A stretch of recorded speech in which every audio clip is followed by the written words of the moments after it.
Juste pour dire deux choses. La première, je le dis peut-être souvent, parce que je termine tous les ans, c'est que j'adore le ton de cette manifestation. Donc peut-être que c'est pour ça, Robert, qu'on me demande chaque année de parler, c'est pour vous dire les compliments qui sont sincères, je le pense.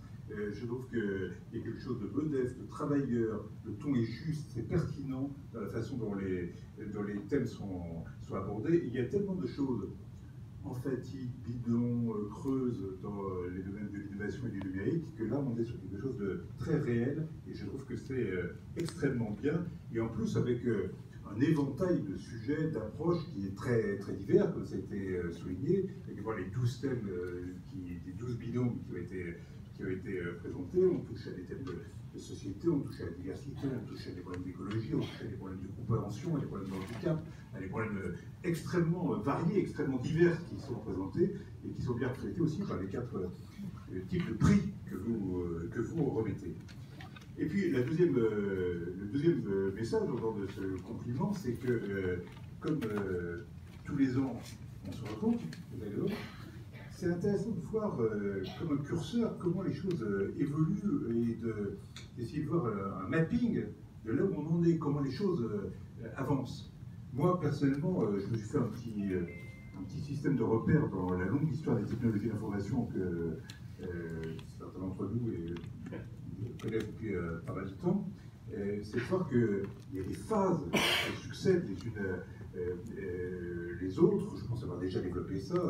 Moi, j'ai repéré des sortes de cycles de 24 ans qui se succèdent. On a eu le cycle 1936-1960, le cycle de l'ordinateur, depuis l'invention par Turing des principes de base jusqu'à la mise en place sur le marché de machines d'ordinateurs.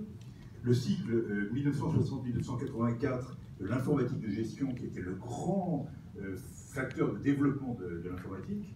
84-2008, le cycle d'Internet, de l'informatisation de la société avec des grands projets qui débordaient de loin le cadre de la gestion de l'informatique. Et on est entré dans un cycle nouveau depuis 2008, qu'on appelle en anglais digital, en français numérique, c'est-à-dire des mots qui viennent de l'électronique en public et qui veulent bien dire ce qu'ils veulent dire, c'est-à-dire qu'il y a un acteur nouveau qui est entré à la course, qui est le grand public. Vous, moi, les personnes, qui ne sont pas les seuls acteurs de moi, mais qui de là, qui sont équipés massivement. Les premiers smartphones et tablettes et autres, c'est 2008, et on est à près du tiers de l'humanité qui accède à Internet avec des outils de ce genre, et qui est non seulement un développement très rapide de l'équipement, mais une invention d'usage extrêmement importante. Je dis souvent que ce n'est pas M. Airbnb qui a inventé le partage d'appartements, c'est pas M. Blablacar qui a inventé le covoiturage, c'est personne qui a inventé. Et puis derrière, les entreprises ont cavalé pour arriver à capter les business models et voir comment arriver à transformer ça, c'était extrêmement important. Or, on est bientôt au milieu de ce cycle nouveau. L'année prochaine, on sera pile à 12 ans. Et c'est en train de se transformer important. Vous voyez le changement de discours déjà extrêmement important. Vous replacez en 2008, regardez l'espèce d'optimisme dingue qui entourait les technologies d'information avec l'invention de ces nouveaux outils, la démocratisation extrême des outils. Et aujourd'hui, vous regardez les articles des journaux, vous voyez les bouquins qui sortent, on ne parle, le mainstream est extrêmement négatif sur ce qui se produit en matière de numérique. On ne parle que des problèmes d'atteinte aux libertés, que des problèmes de démocratie, que des problèmes de consommation énergétique, que des problèmes des bullshit jobs, que du problème du pouvoir des grandes plateformes et des GAFAM, etc. Tous problèmes réels, mais qui sont orchestrés maintenant par des universitaires qui ont gagné en puissance et en compréhension des enjeux, et qui font des bouquins extrêmement négatifs. On est passé à un espèce de discours de ce genre. Et à la fin, la fondation que je préside, la fondation Internet Nouvelle Génération, on s'est dit que non, c'était un petit peu le moment, au contraire, où il fallait essayer de promouvoir quelque chose de différent, qui est le futur numérique choisi. Puisque tout le monde a en main des tas d'outils, tous les débats qui entourent le développement du numérique depuis toute l'histoire que je vous ai racontée depuis les années 30-36, c'est-à-dire d'abord des débats sur l'intelligence des machines par rapport à l'intelligence des hommes, des débats sur le rôle des entreprises par rapport au rôle des États, qui allaient être les plus grands vainqueurs des processus de rationalisation extrêmement importants dans la société, des débats sur quel est le poids de la logique de la mondialisation et de la globalisation par rapport aux logiques locales, etc. Tous ces débats sont réouverts et cessent d'être des débats d'experts. Puisque tout le monde est impliqué activement dans le numérique, ça devient des débats démocratiques et ça devient des débats un peu politiques.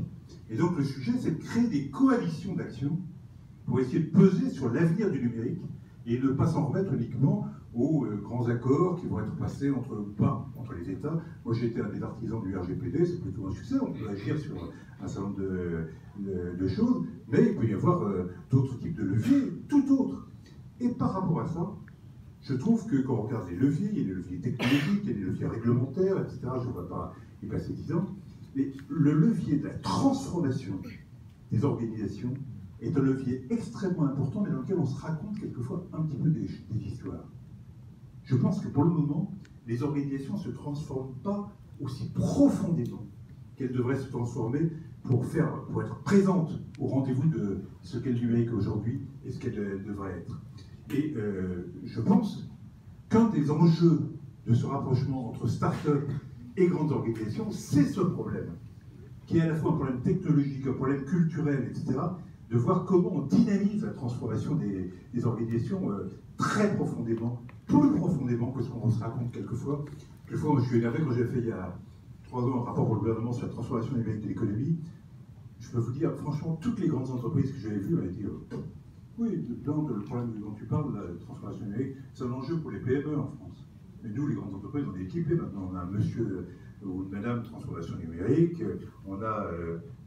Non, vous ne voyez pas le chemin qui est à parcourir pour quitter le modèle de l'organisation entrepreneuriale telle qu'on l'a forgée à la fin du 19e siècle sur le modèle de l'entreprise corporate, multimétier, beaucoup de politique, arbitrage entre les différents métiers, etc., pour aller vers autre chose.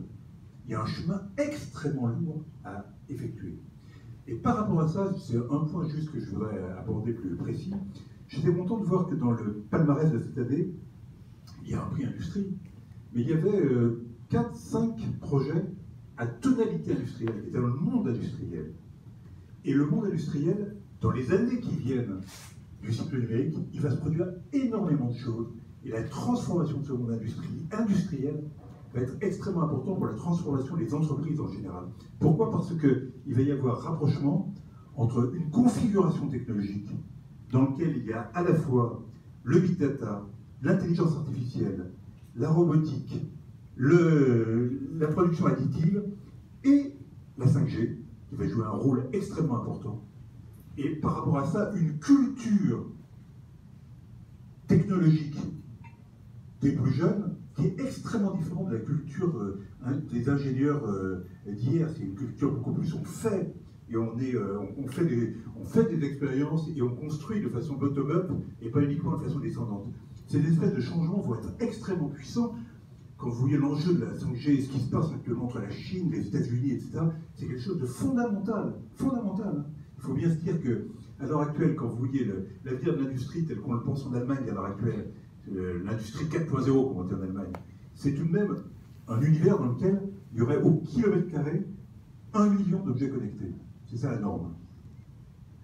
Vous voyez, essayez de voir l'industrie française, avec son âge moyen des équipements qui veut 30 ans, en moyenne.